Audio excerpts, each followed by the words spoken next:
Hi, and welcome to another episode of Yes, Indeed, Miko is in her pajamas. Because, why not?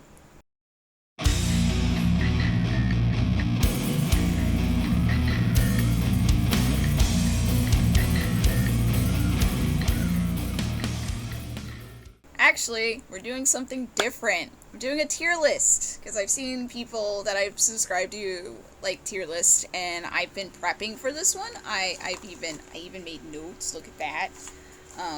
For this one because it was a very extensive project, and I might do another one for another jrock band, but I will talk about that a little bit later. First, priorities.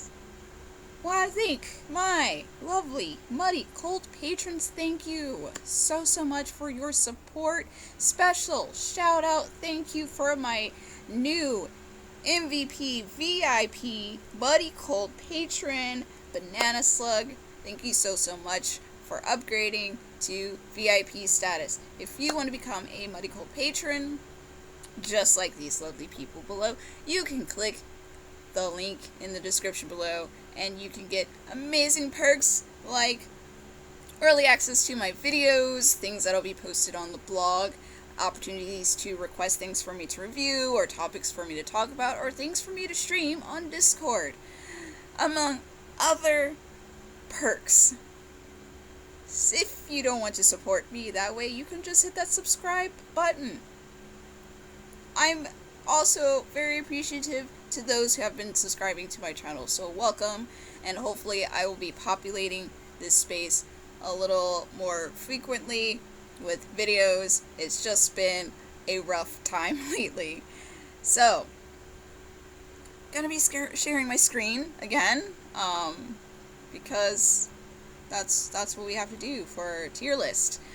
This format I am kind of be like imitating a bit or getting inspiration from is a channel called Possessed by Horror. I will be tagging her. You give awesome content and I love watching your videos, so thank you very much. And also Nightmare Maven, shout outs to you, because this is also a little inspiration from yourself as well.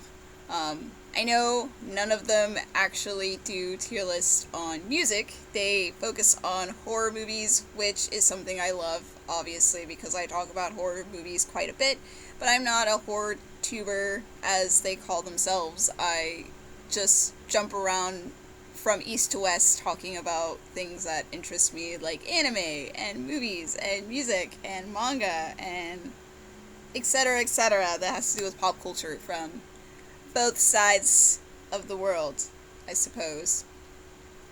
Anyway, let's jump into this tier list. So, if you couldn't tell by the title, I am going to be ranking Duran Gray albums and EPs. So, I have all of the, like, covers here on the side to, like, add into our tier list, and I'm going to be changing the tier list titles.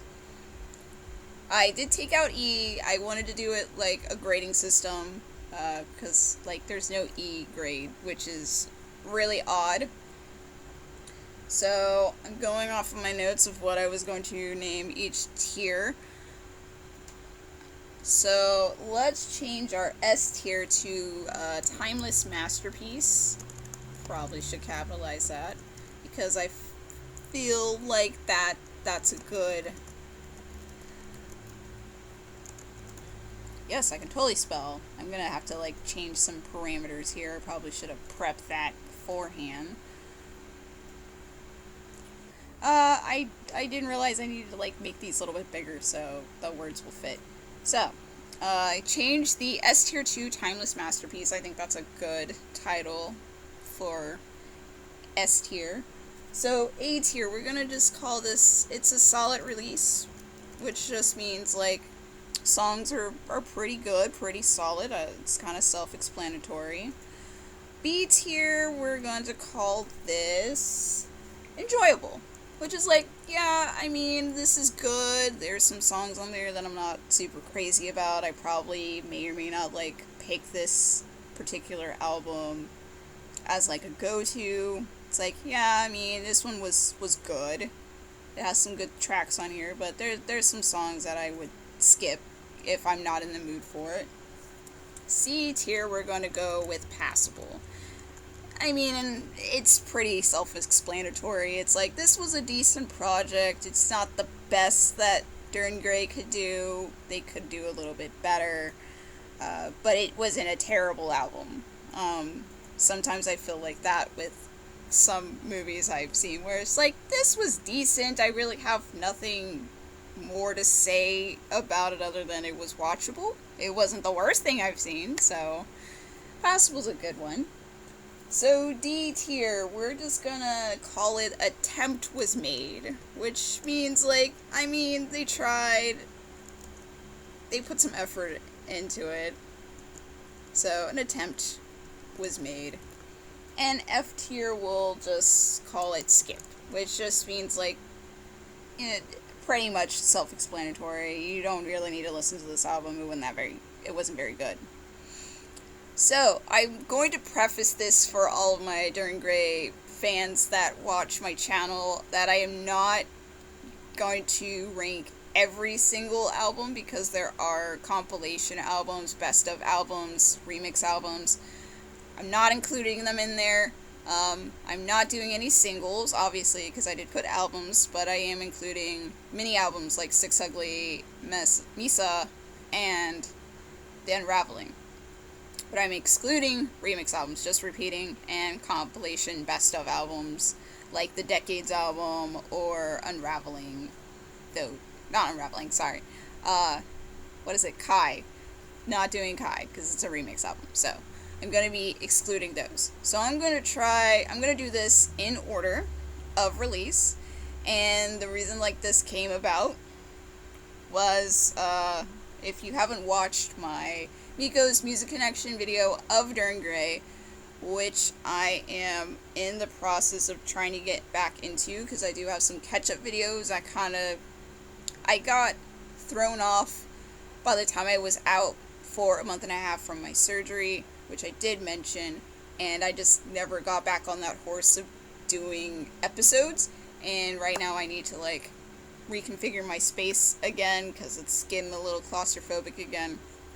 And then I should be back on track, hopefully.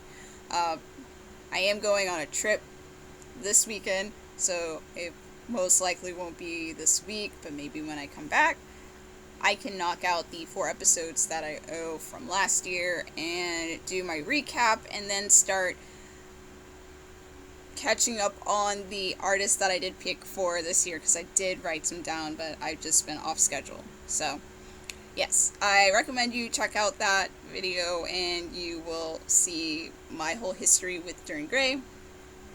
I've been a fan of theirs for a very, very, very, very long time.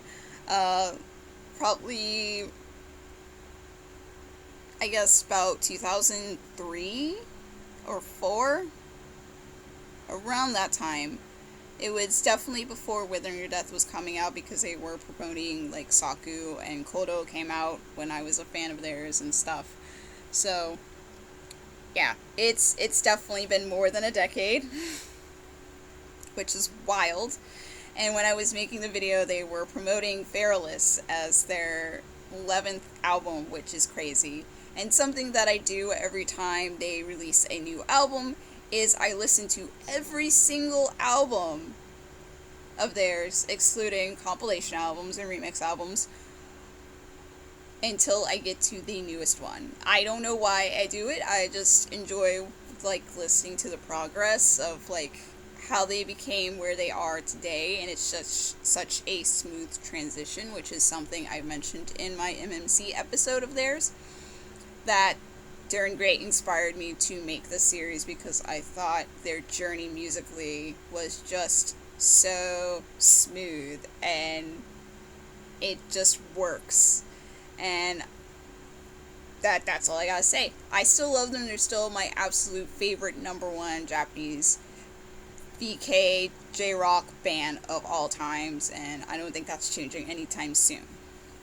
So I'm going to be going back and forth between my notes, and I'll be throwing in some clips every now and then, and hope to gods that YouTube does not copyright block this video. But I'm sure it should be okay, because the MMC episode was fine and it didn't get blocked, and I didn't really have any problems. But I, of course, will love your opinions and stuff, and hopefully I don't upset you guys. But the way I am ranking this, I am trying to leave opinion out as much as possible. I'm trying to make it as objective as possible. I am going to sprinkle a tiny bit of my opinion, my personal opinion, on each album, but I try to factor that out, if that makes sense. So, let's start from the beginning, from 1997, MISSA. This is their very first release, obviously, because it's from 97, and boy, it's definitely a product of its time. Some things that I wrote in my notes, because, like I said, I'm going to be going back and forth with my notes, I put that it kind of has, like, this tin can recording kind of sound. Like, the vocals just sound like Kyo is singing into a tin can and string. Like, it is very of its time. Very late 90s, very indie, like, not the best sound quality. It does have some really great tracks, I will admit that. I do remember in the beginning of me getting into During Grey, MISSA was my least favorite EP mini album. I just didn't really like as much songs, and the quality was just not that great, and Kyo's vocals were just not the best for its time. Granted, I, like, got in, like, listening into, like, Vulgar, Kisou, all that kind of stuff, and hearing the singles that were going to be on Withering to Death, so I was used to his more mature vocal styling that he honed and improved over time. And I feel like he's done that over the years, as well as the other instrumentations. But yes, it's very, like, rough and indie, which is not a bad thing. Some of my favorite tracks, because I did mention that there are some really good tracks that give me some good, like, nostalgic feels from when I was getting into them, because I'm the type of person, when I get into a group heavily, like During Grey, is first, I'll dive deep into where I started, and then I will work my way backwards and listen to stuff from the beginning. So I have listened to, like, Mercedes stuff. I haven't really listened to any of the other, like, bands that the other members were in, but mostly, like, Mercedes. So there's that. So some of my favorite songs are Garden, Aosuki, or Bluebird, Byoshin. So that's some of the tracks. So, where am I going to rank this? According to my notes, I am going to put this in a C, if that wasn't, like, obvious. It's an enjoyable mini album, but, like, it's not one that I will purposely, like, return to. Like, oh yeah, I'm in the mood to listen to MISSA. Like, I don't think that would happen, honestly. But it's not terrible. It definitely is in the, like, this was enjoyable.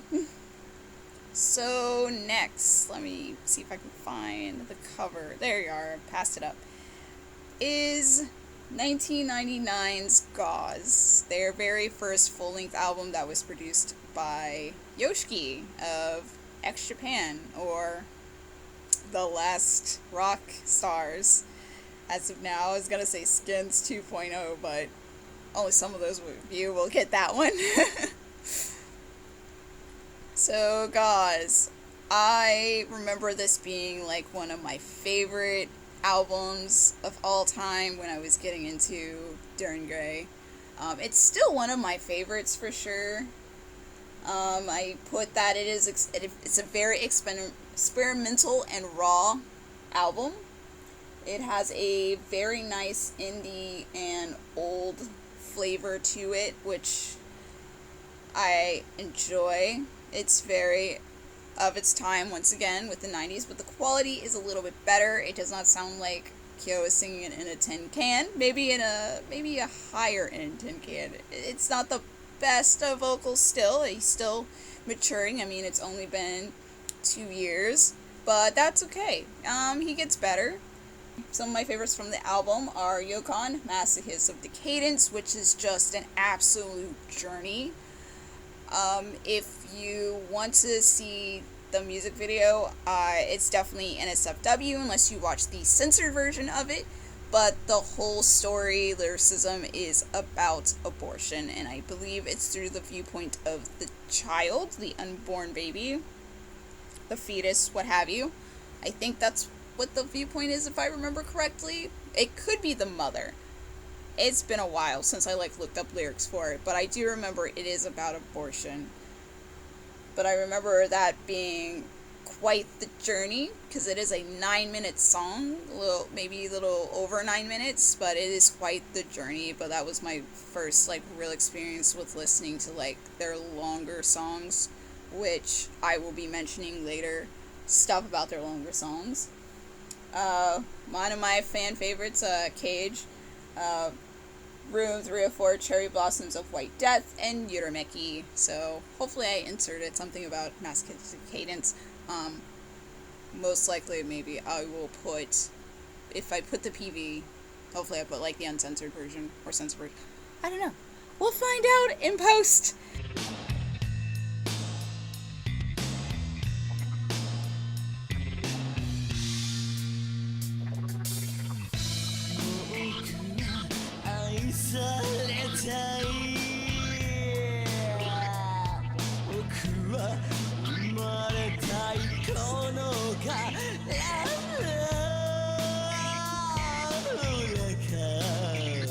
So anyway, the main importance is where am I going to put GAUZE, since I love this album so much. I'm going to put this as a solid release, because I would put it as a timeless masterpiece because it is a fantastic album, but like I said, it's very of its time. I don't think it would, if someone played it with, I guess, current jrock songs and stuff, it doesn't quite fit in. It definitely sounds like a product of the 90s. So yeah, it has those trends from that time period, so I don't think it quite fits. And that's the only reason that I put that it is a solid release, because it has some great tracks on there that are pure classics, like Cage and Uroboros and Room 304.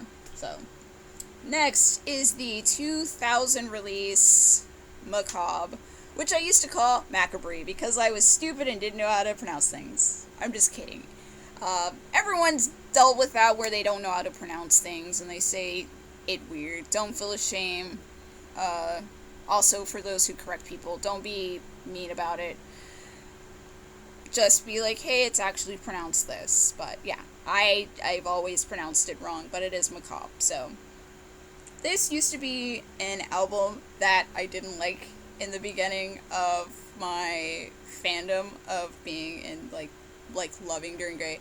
I used to hate Macabre, and it took me a while to jump on buying the album, and eventually I gave it another chance and I really enjoyed it. So maybe I will add it in my second chance post, that I haven't done second chances in a really long time, but I'm hoping to revive it with some movies, actually, because there are some movies I want to go back and rewatch and see if they're as god awful as I remember them being, and revive the blog series. But it was mainly a written series for music, where I mentioned some groups that I liked and ended up not liking later, or vice versa. But I will put a link below in the description. You can check out that whole tag.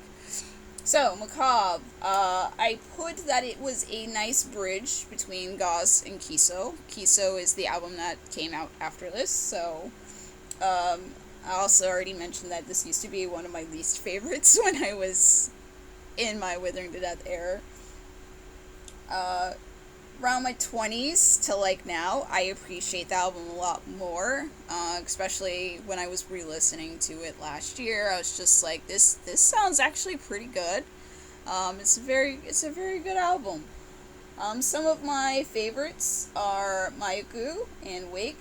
and I said that it elevated the sound of GAUZE in the MISSA era because it still has that very 90s vibe to it, of course, because it's from the 2000s. It's like a year later or 2 years later, depending when you saw GAUZE, because I've seen some places say that GAUZE came out in 98, and some places say it's from 1999, so it's gonna still have that same, similar kind of like indie, raw, experimental feeling to it.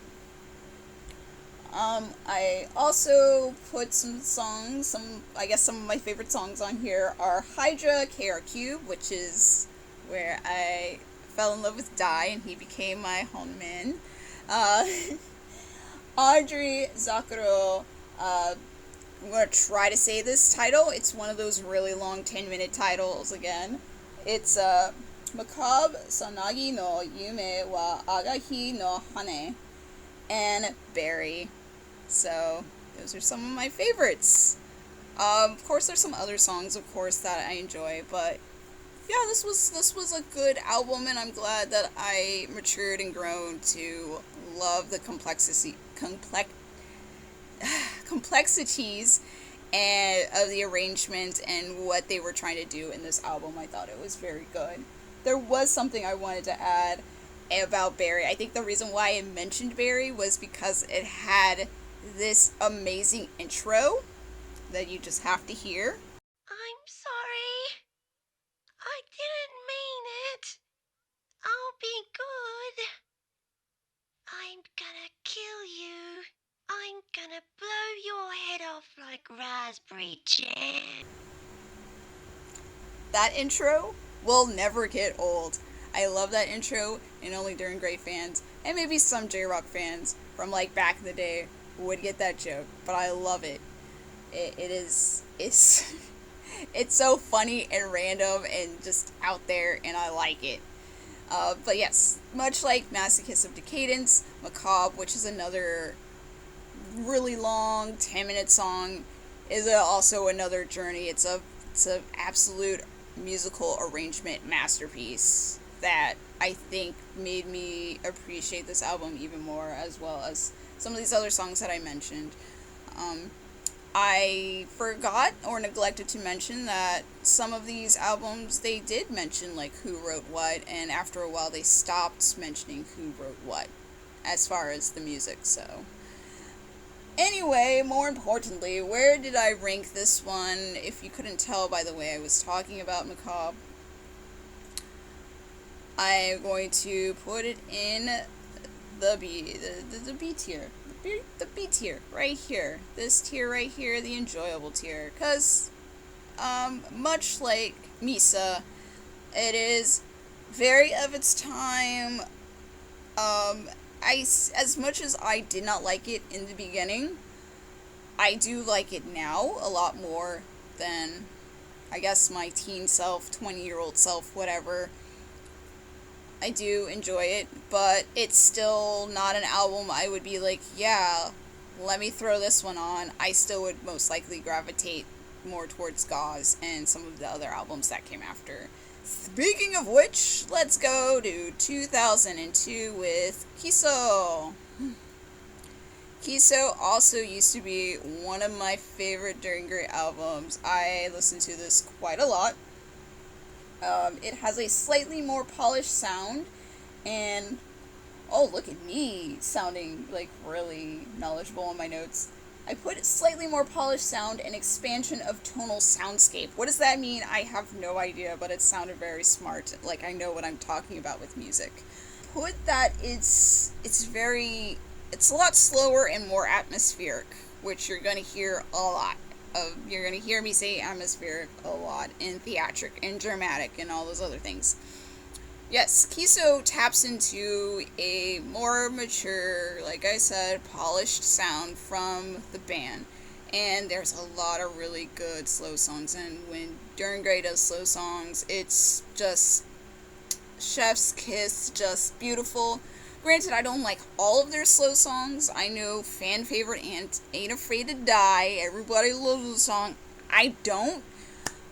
Just, it's Kyo's voice. That's all it is. I didn't really like Kyo's voice back then when he was singing that song. It's just like really irritating. But the instrumentation is great and the lyrics are fine. Like, all of it is okay, but it's just not a slow song for me. I do like Undecided, 24 KO Cylinders, Bushi, Filth, and Bottom of the Death Valley.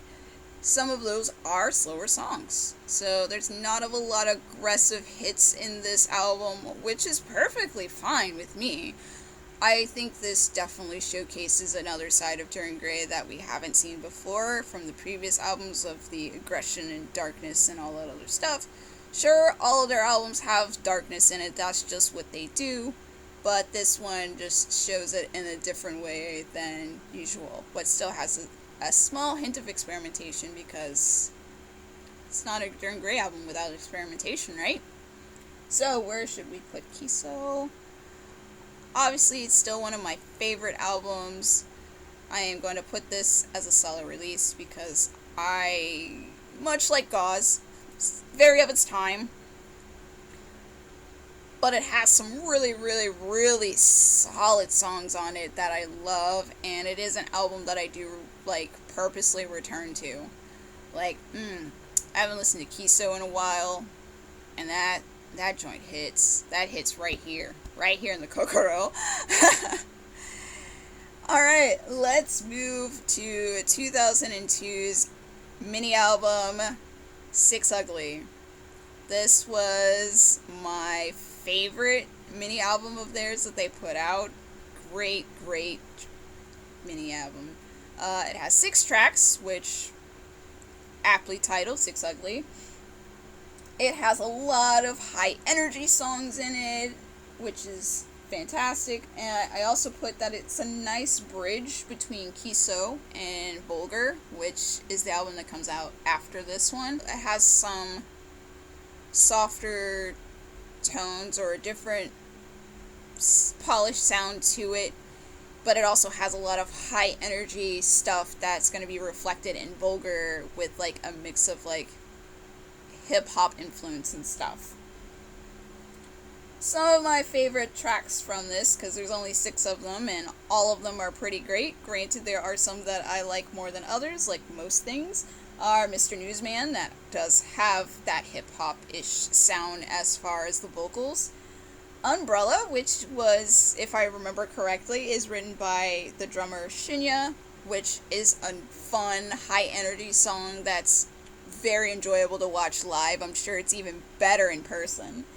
And Byoshin. Yes, I know I've mentioned this before in, which album? Oh, the MISSA album, but they changed it, upgraded, gave it some fine-tuning, made it a little bit more sleeker and cooler for 2002. So, I will put this in the solid release tier. Da-da. Probably need to, like, shrink this a little bit more. There we go. Yeah, it's definitely a solid release. All 6 songs, very enjoyable, very high energy. Definitely one of those albums you need to play loudly, especially for Umbrella and Byoshin. If I remember correctly, Byoshin is a very good crowd pleaser encore song. It's one of those, like, you just repeat it over and over again. You can just loop that baby for a good while, and everybody will be just chanting and throwing their fists, and they'll be happy.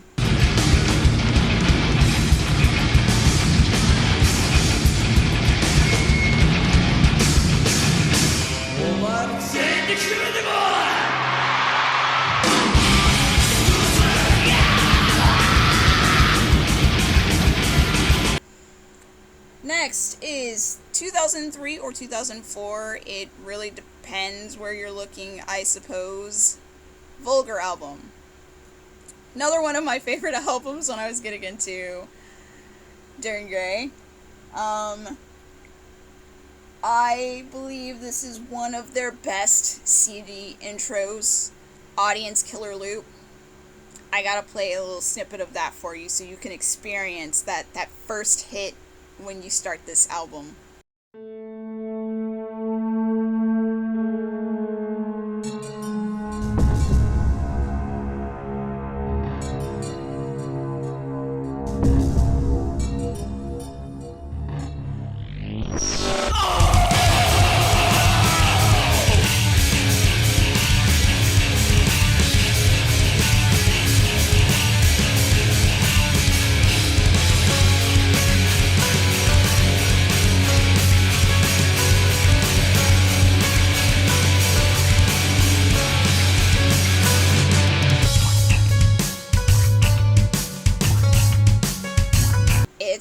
so good. It's so good.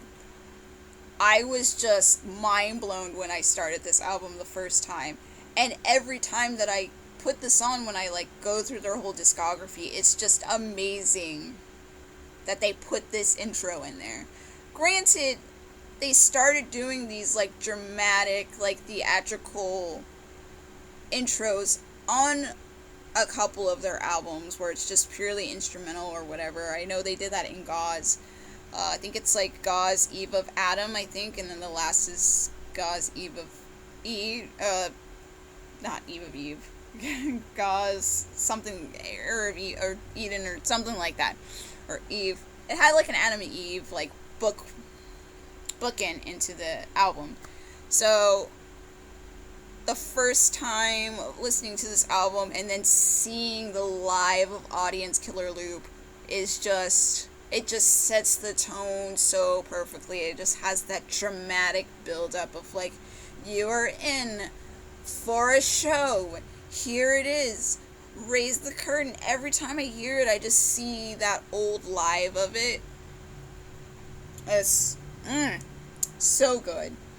It does have a very good balance of aggressive and mature songs in it as far as, like, tone and arrangement and how they put stuff together. I thought that was really well done.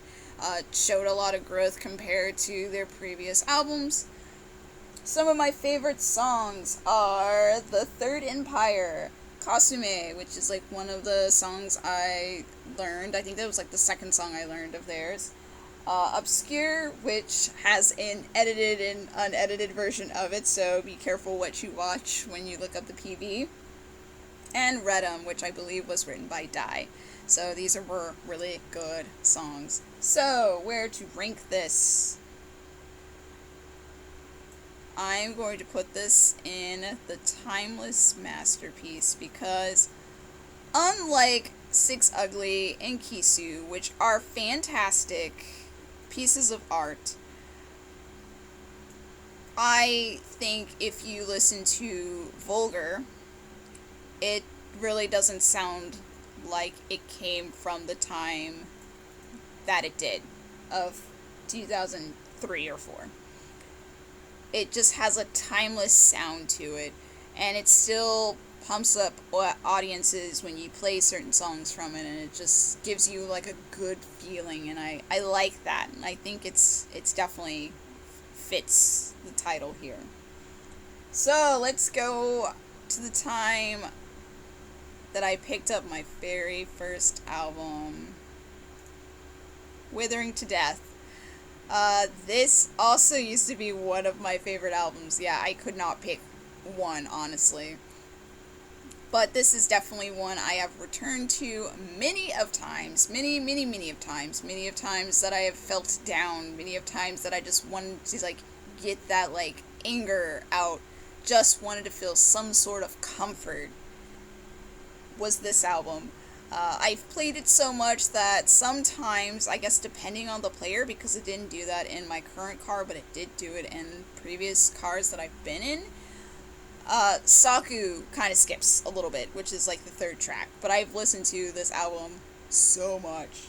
It has another good, solid intro. I don't know if I'm going to splice it in here or not for you to hear, but it's Merciless Cult.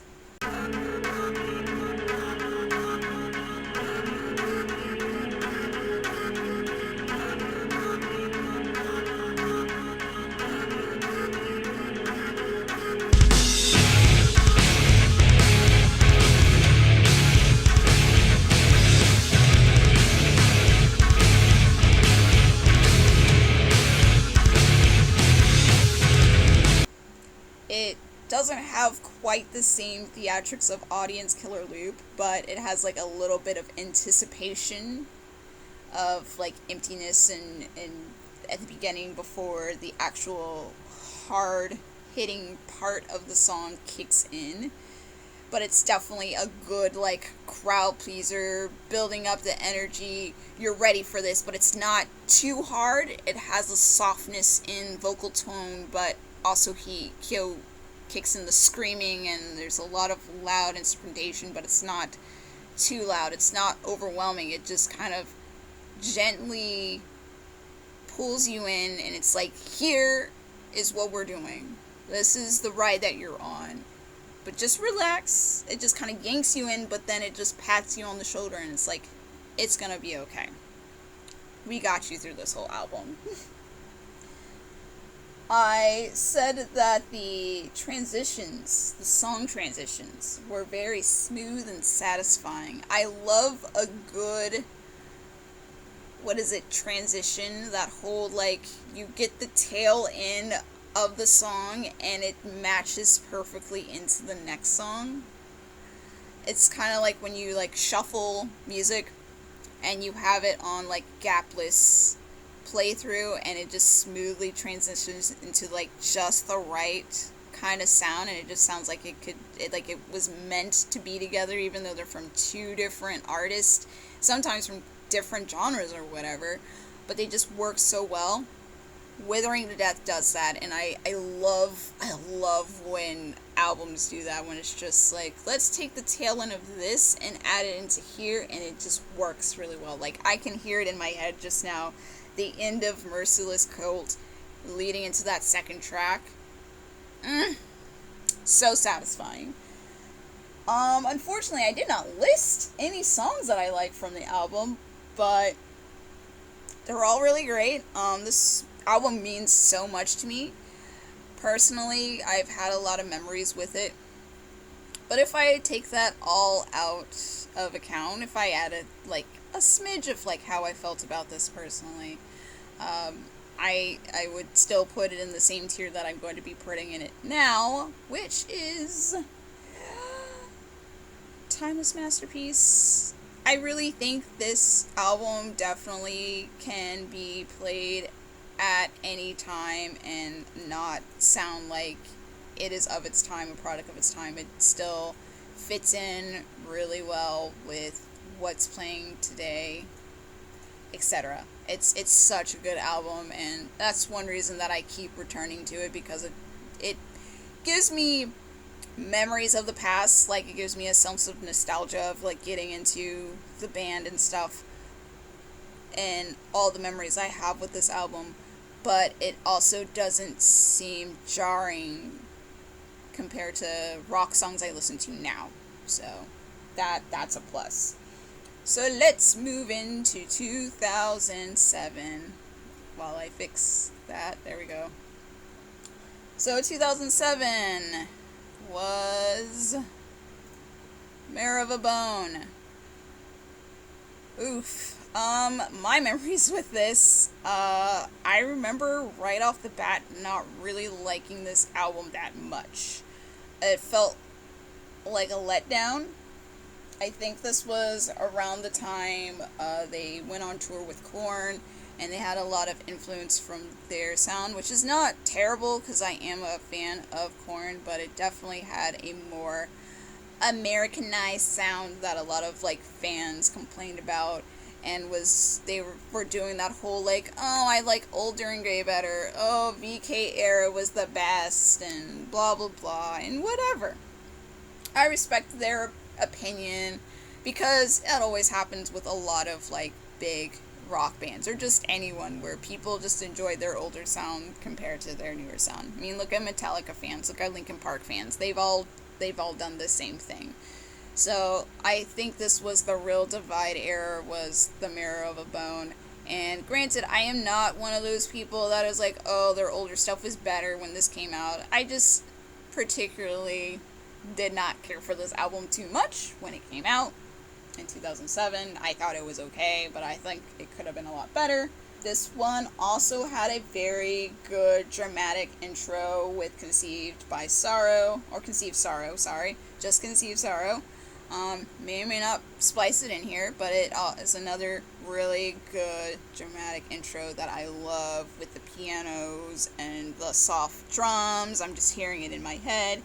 Kyo's gentle tone just slowly luring you into this album journey. I love that. Conceived Sorrow is A+ song.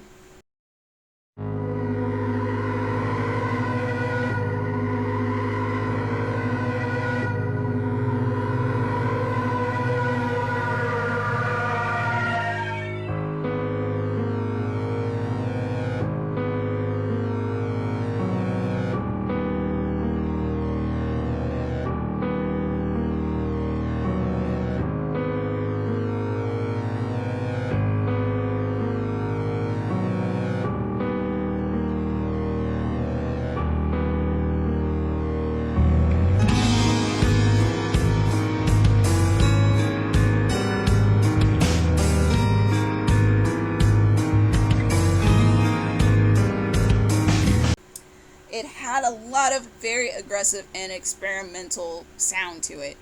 Like I said, I think they got influenced by a lot of the American bands that they were around when they were touring America, because they were doing a lot of stuff across the way, not just America, but Europe as well. But yeah, they got a lot of influence from their Western counterparts, their Western influences, which I've mentioned before that they did get influence from outside of Japan.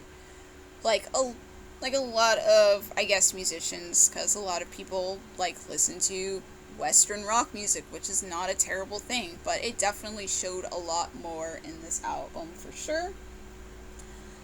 I call this album, and I still call it this, that a lot of the tracks on here are it's just raw music. And what I mean by that, it's a lot of growling. And I'm not a super growly music type person. I don't really like a lot of screamo. I like a mix of melodic singing and screaming. So this was definitely the era where Kisou was experimenting with, I guess, his voice and doing more growling and screaming with his singing, but it was just, there was so much growly, screamy songs in it, and I'm not super into a lot of those type of songs. The chugga chugga chugga chugga rah rah rah, those songs. If you've listened to a lot of different rock songs, you know what I mean. So there was a newer version of one of their singles, or two of their singles actually. Rojoko no Ami, which I love the single version a lot more than the album version. Just the instrumentation and the flow of the vocals just was better. I like the delivery of the lyrics a lot better in the single compared to the album. I do actually own the single. It's the only During Grey single that I own. And the only reason I do was because I was trying to get their autograph at Family Values, and they put us in the wrong line, so I got no autograph. And I didn't want to buy the album because I pre-ordered, I already owned Withering Death, which was what was out at the time. So I was just like, oh, I'll just get a single, because I really don't want to buy any more CDs. And I probably didn't have a lot of money left over, because I didn't bring a lot of cash back then. But and they also made a newer or album version of Clever Sleazoid, which I also enjoyed the single version over the album version.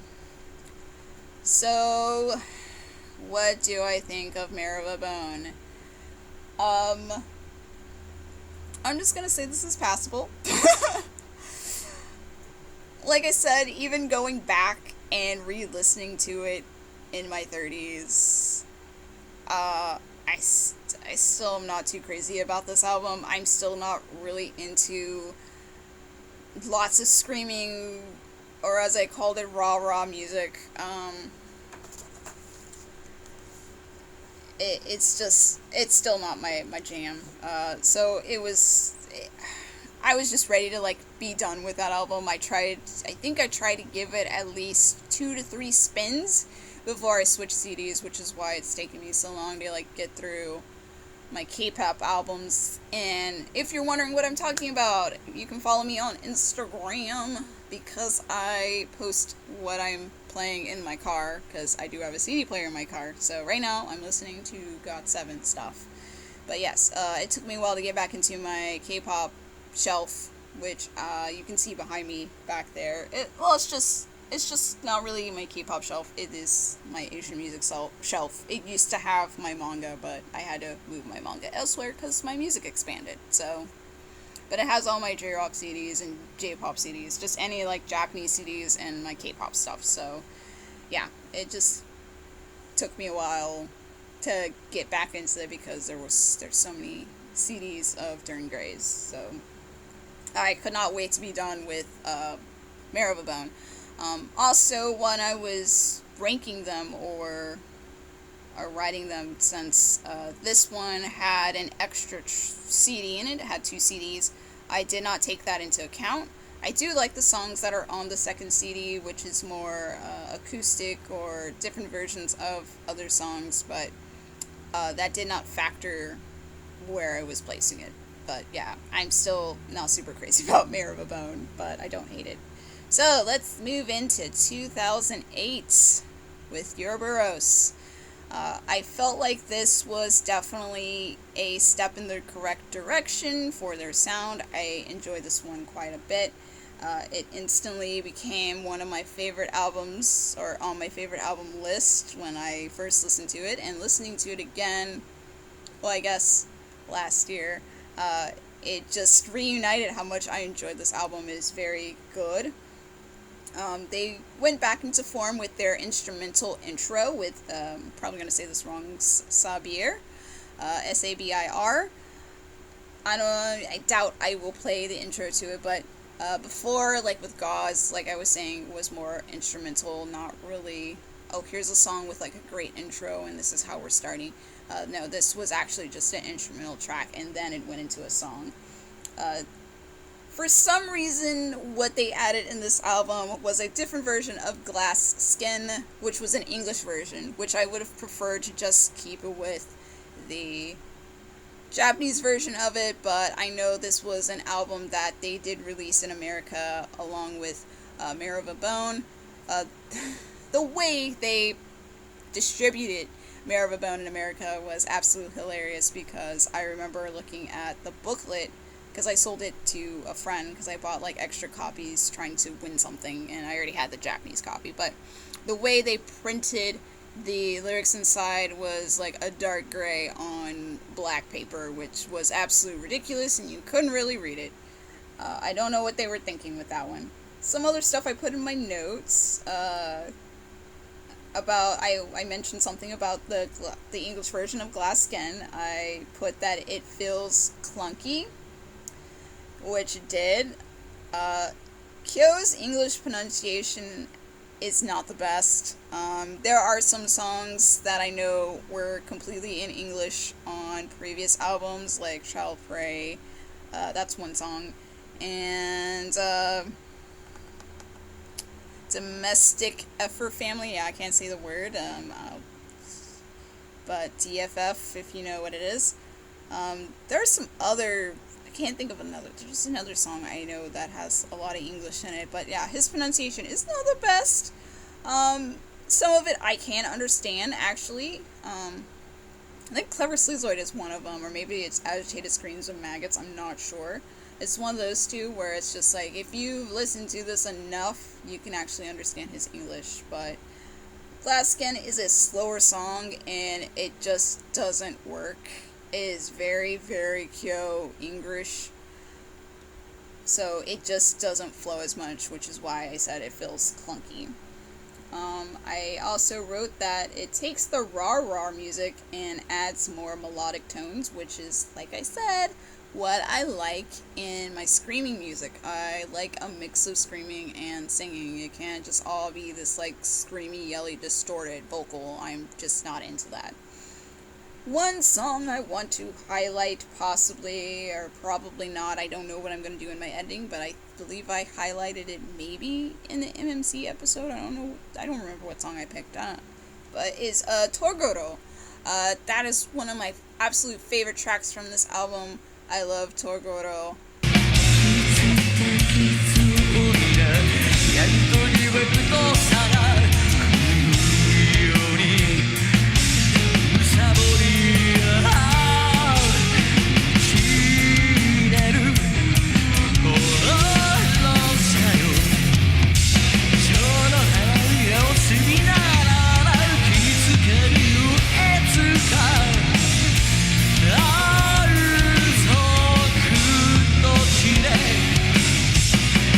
Great song. It's very, very, very good.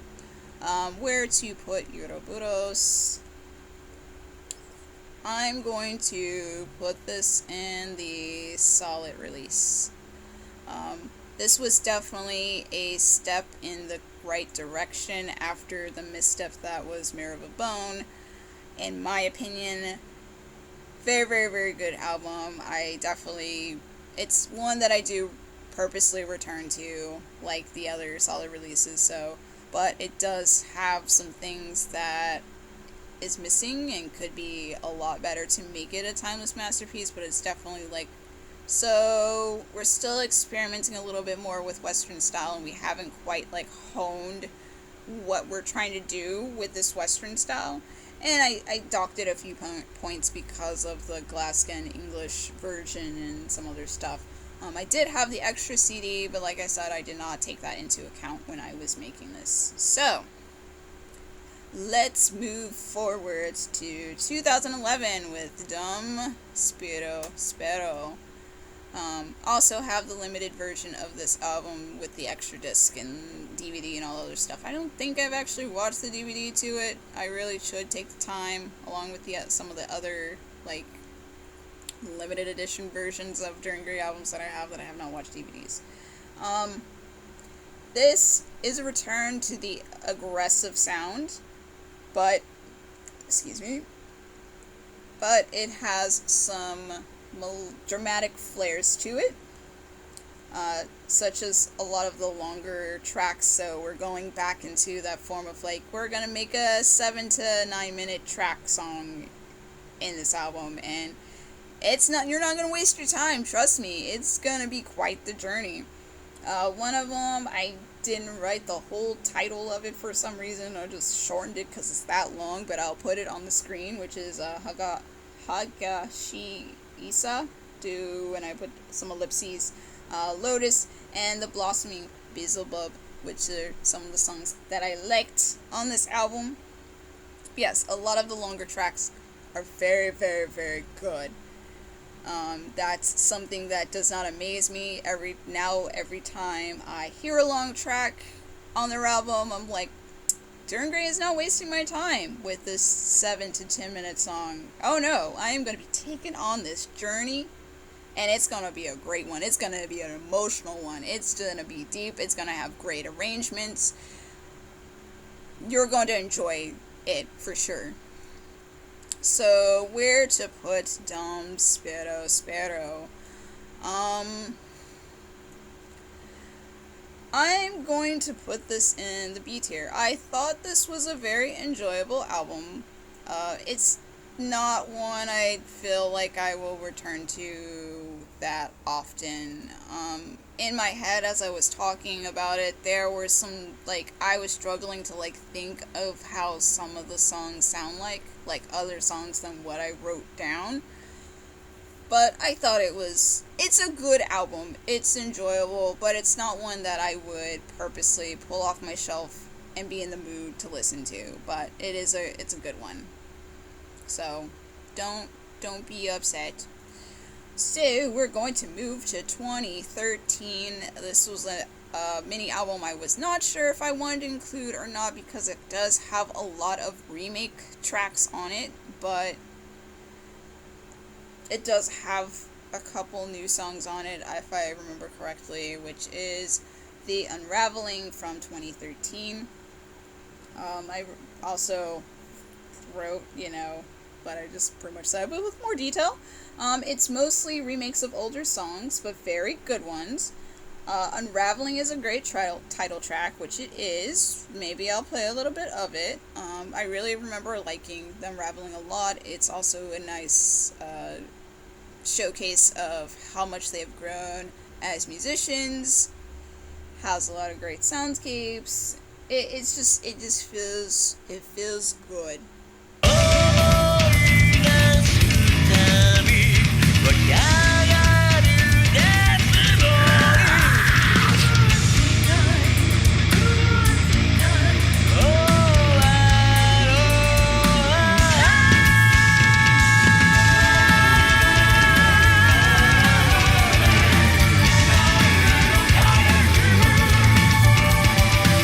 If you know what I mean, for those people who like to feel their music. It feels good. The remakes are a good marriage of their old and new sounds, so it takes elements of what I liked a lot from their older stuff and a lot of the good stuff I enjoy from a lot of their newer stuff, and they put it in these remakes. I don't know a better way of saying that, but that's pretty much what it is. I mean, just think of your favorite artist or band or whatever, and it's like, well, I like their old stuff, but, like, these things aren't that great. But these are the things I like the most, and then you just apply that same feeling to what they're doing, like, currently, and you just take those good things and you just mash them together, and that's what they did with these remakes. So, some of my favorite remakes off of there, one of my favorites, Costume, they did the final, which was absolutely epic in the guitars, if I remember correctly. And one song that I said I totally would make love to the song, Sorry Family, but Bottom of the Death Valley. That song was such absolute bliss on the bass. Toshia just took me there, and I was just like, sir, calm down.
I know he wrote the original song. I'm sure he had some influence in remaking this one.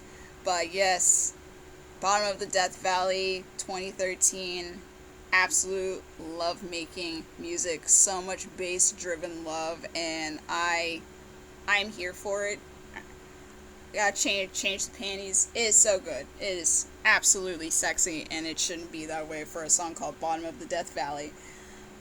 Unfortunately, because this CD, this mini album, is mainly remakes, I do have to put this in the enjoyable tier. It is a very enjoyable album with a lot of good remakes, and a good marriage of everything I love about them from back in the day and what I enjoy from them currently as of that time.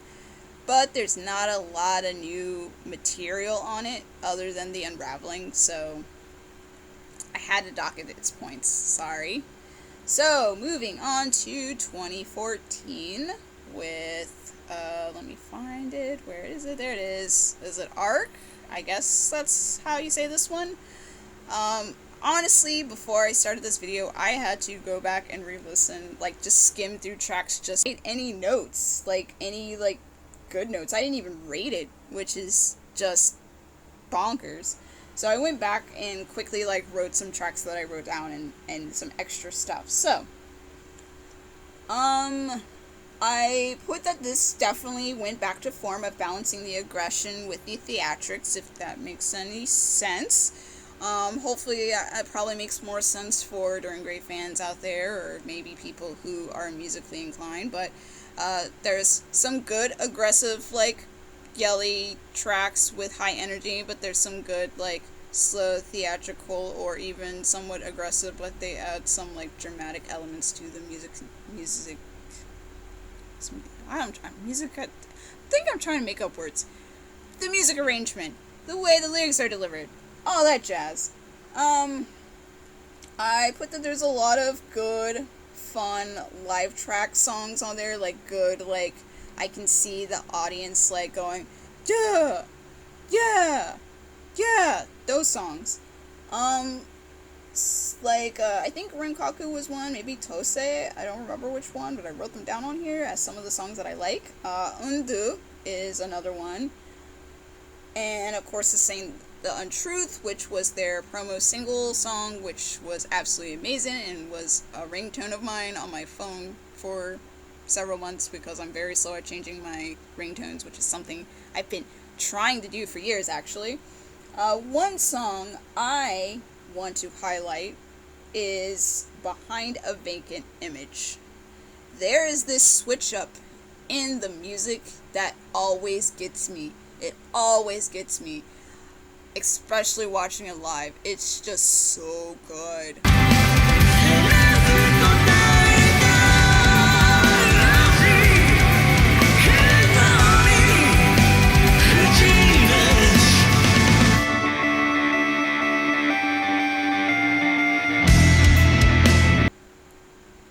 Whoever thought of this switch up in the music, bless you.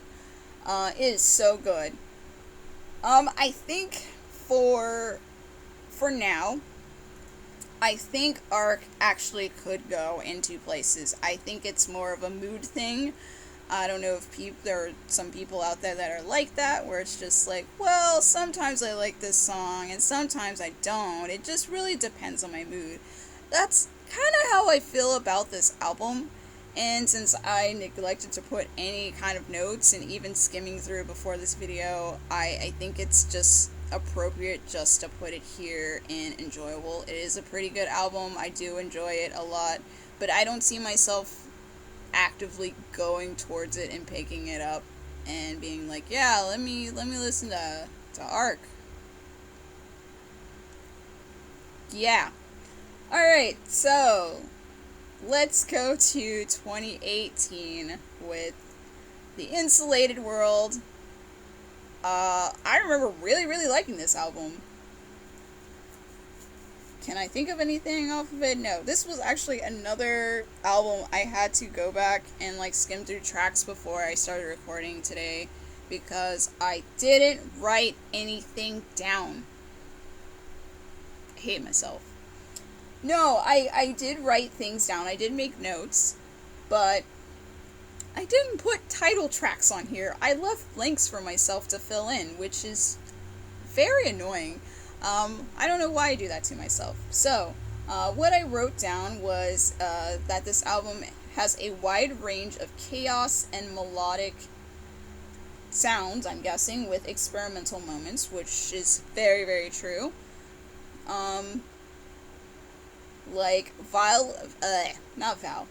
Values of Madness has a hip-hop flair, which reminds me of some tracks from Six Ugly and Vulgar, which I thought was pretty cool, and I was just like, okay, I see you throwback with a mix of what you're doing right now.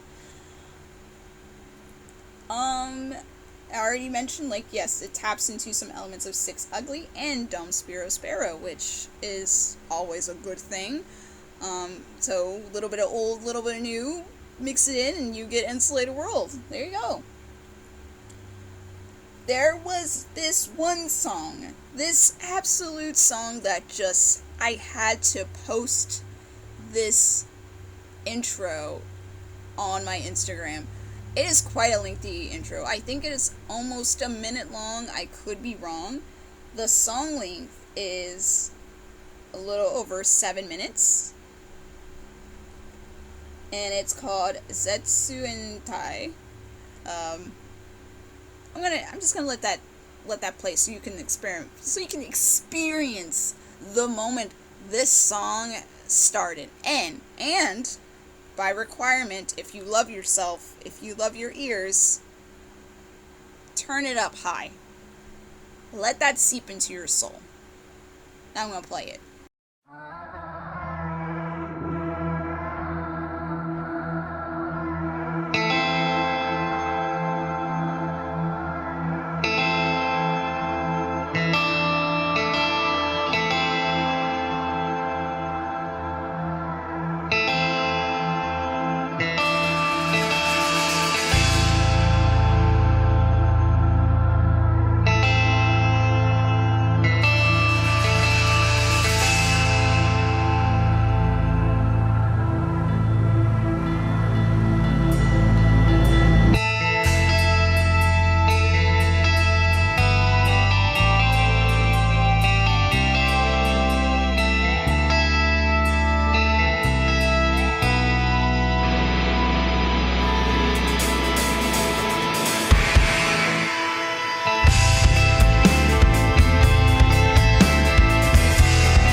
that you did not appreciate that arrangement, that lead up to this 7-minute journey of musical bliss.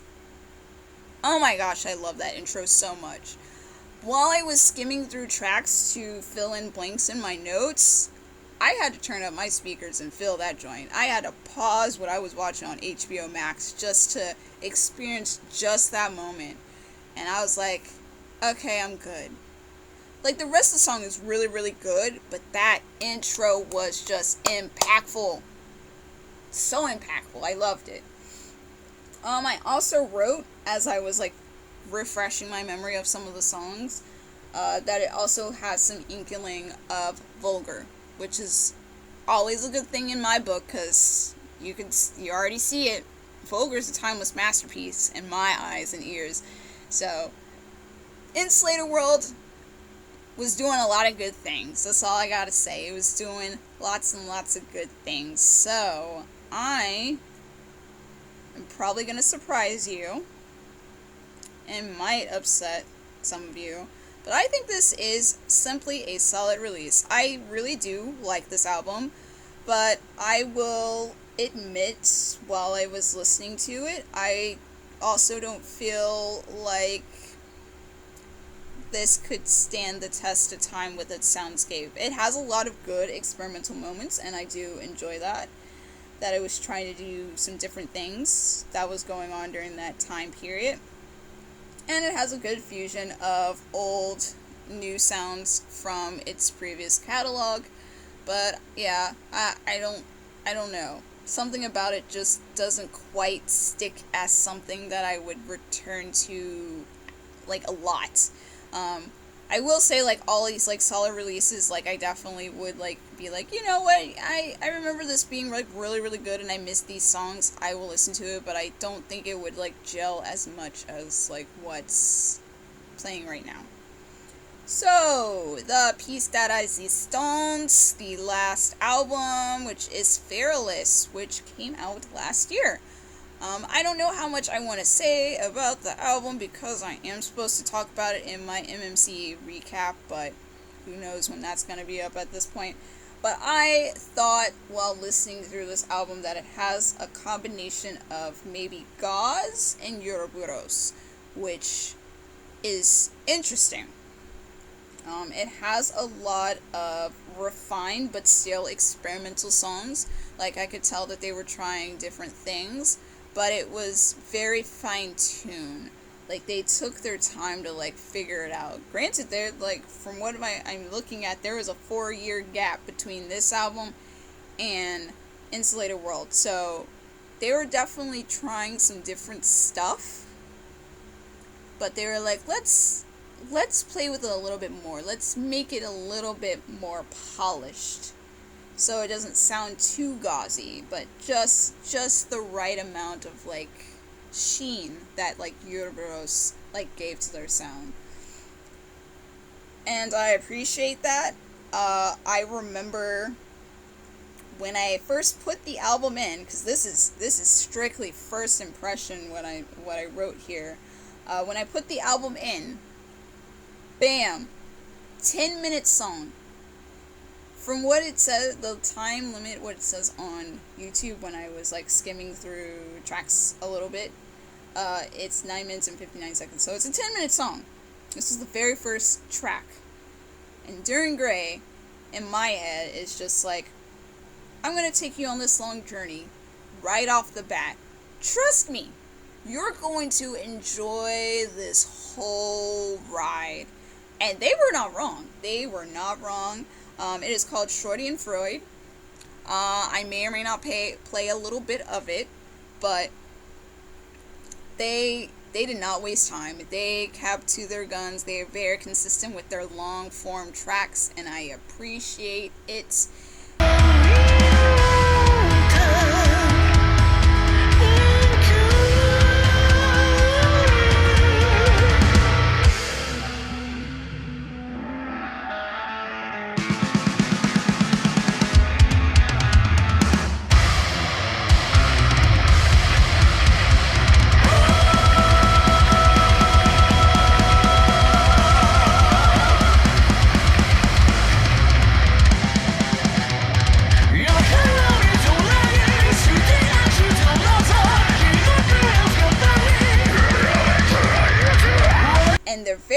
last track is a little over 9 minutes long, and it's called Kumui. I think it's, or is it Kamui? I think it's Kamui. Maybe I wrote that wrong. I'll put a correction if I wrote it down wrong, but Kamui is the last track in the album, and it is a little over 9 minutes long, and it also does not waste your time. It is there to remind you, hey, don't forget, we do long form tracks very, very well. I didn't really skim through the tracks on YouTube before the video, but I did kind of like look at the track listings to see if there were any other long songs, and I think maybe the longest aside from those two was maybe over 6 minutes or so, but the rest are, 2.5 to 3 something minutes long, like your regular track listings. But I didn't write any songs down as my favorites because they were all so good in its own way. It gave me nostalgia for things that they experimented and did well in GAUZE, and some things they experimented and made it more dramatic and theatrical in Uroboros, and they just fused these two together and just polished it even more to this mature sound that just was everything, and it felt so good to listen to in my car. My car has really good sound, and I just loved every moment of it. And I believe I did have like a second, yes, I did have a second disc. The album's right here next to me, actually. So I have like a limited edition version of it, and it has 2 discs, and it has a live disc that I have not watched yet. But there are 2 remake songs on the second disc. That is it, and it's for Masochistic Decadence, which has the newer lyrics. So for those who have like listened to newer versions of the live version of Masochistic Decadence, I would notice, well, if you've heard both versions, you can tell that the lyrics changed after a certain point in time. So they added that onto this album, which was interesting. I don't know if they did the same thing with Ain't Afraid to Die, which was the other song that they decided to remake, because, like I said, I'm not a big fan of that song. I didn't listen to very, very much, because I just couldn't take Kyo's vocals at the time. But off of just listening, I couldn't tell of any lyrical changes to my ear like I did with Masochistic Cadence, which you can obviously tell because like the cadence and the way it's like arranged is different compared to the original, and plus I've listened to the song a lot more, so that also makes it very evident. But yeah, Ain't Afraid to Die, I'm not sure if the lyrics are different or not. Maybe y'all can tell me if they're different in the newer version compared to the old one. But I did enjoy listening to it. And that's probably because Kyo's vocals have gotten better over time. Like they sound a lot better than what he like sounded like when he was younger, which is very normal for most people. So there you go, improvement.